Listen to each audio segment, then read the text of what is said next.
ప్రేక్షకులకు నమస్కారం. ADN news TV మనదర్శి మన local channel. ADN news TV ప్రేక్షకులకు నమస్కారం. వార్తలు చదువుతుంది మీ ప్రసన్నారాం.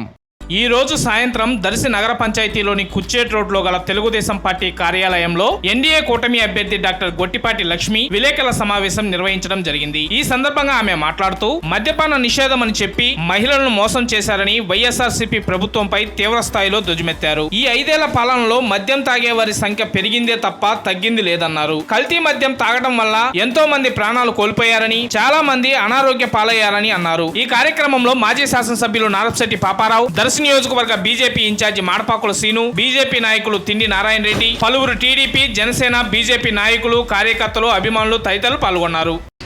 మద్య నిషేధం అని చెప్పి ప్రభుత్వం ద్వారానే మద్య అమ్మకాల చర్యలు చేపట్టారు. అందులో ప్రముఖ నాయకులు మద్యం తయారీలో ఆరితేరి తయారీ కంపెనీలు కూడా నిర్వహిస్తున్నారు. మహిళలను మోసం చేసి మద్య నిషేధం అనే మాట తప్పిన వీళ్ళకి అంతా మహిళా శక్తి ఏకమని రేపు సమాధానం చెప్తారు. రహదారులు, ఆర్ఎన్బి రహదారుల దగ్గర మద్యం షాపులు ఉండకూడదని సుప్రీంకోర్టులు ఉత్తర్వులు ఇచ్చినా అది ఏమీ పట్టించుకోకుండా ప్రభుత్వం నడుచుకుంటుంది.